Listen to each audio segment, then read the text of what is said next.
Okay, just one non-election related issue. I think as we speak, there might be a statement in Holyrood on grooming gangs. I think that what's going to happen is that the government will announce an expert is going to have a review into the handling of how complaints in relation to grooming gangs were conducted.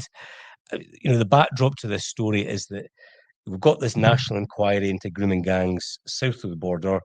The Scottish Government has not agreed to one in Scotland. They've been under huge pressure from victims of grooming gangs. We had a story about a victim called Taylor. Yeah. The Labour MP, Joni Reid, has been cranking up the pressure.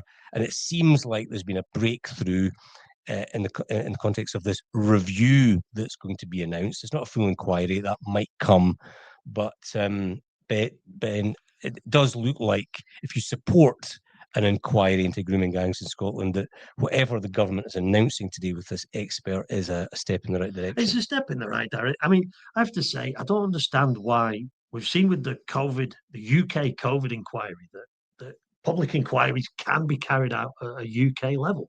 I don't understand why we've got to have two inquiries into the same issue. I mean, we know from one of the other victims who's was brought from Bradford to Glasgow and fell prey to a grooming gang. These criminal networks don't stop at the border. So why a separate inquiry? I mean, it's just another inquiry. Maybe because criminal justice is devolved. Well, I know, but surely the UK inquiry can maybe have a section on Scotland. I'm sure legal minds can get their heads around the fact that there's two legal systems. That might be possible, but it never happened. So it doesn't. We are where we are, and it's quite clear from. I mean, your story about Taylor was a tough read, but a necessary and vital read. And it's clearly, and Joni Reid, the Labour politician who's been leading the charge for an inquiry, she's been very strong in it as well. It's quite clear that there was a problem in Scotland, equal to, possibly, but certainly on a par with the stuff that was happening in northern cities in England. I think that you didn't want a full-scale 10-year inquiry that's going to cost a fortune and enrich all the lawyers, but certainly some sort of look back at how victims were ignored possibly and had their complaints sidelined. I think your story with Taylor indicated quite strongly that she wasn't really listened to at the time.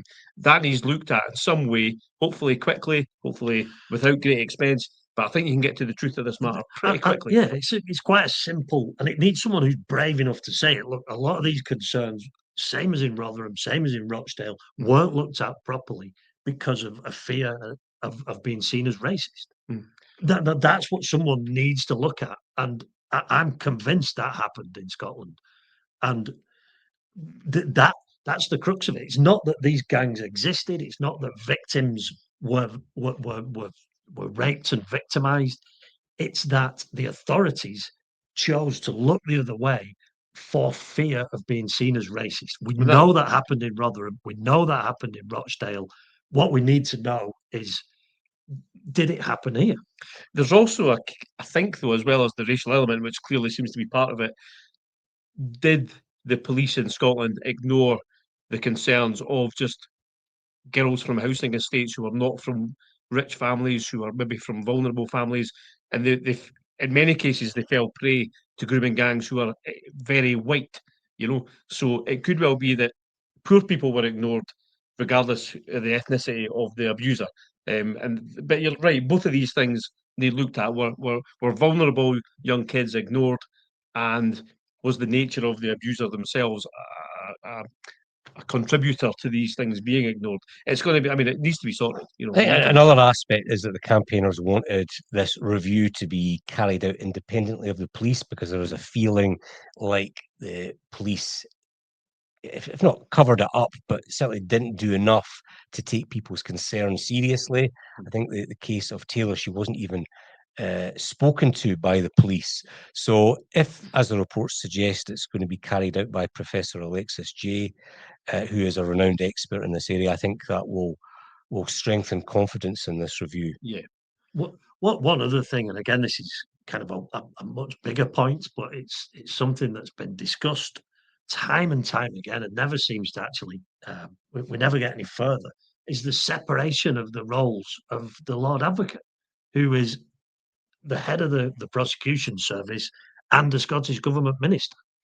And, you know, a lot of these cases that police investigated went to the Crown. Prosecution reports went to the Crown. The Crown need to explain why there's never been a group-based grooming gang trial in Scotland until the Dundee one recently, because the police passed these reports over. Was there a political concern? And you know, Also, Scottish exceptionalism, this sort of feeling like, you know, we're different in this country, that, you know, well, yeah, bad things couldn't possibly happen in Scotland. Is that part of it too? I mean, what's clear is that young, vulnerable, working class people get ignored right across the country, always have, and that doesn't stop at Berwick.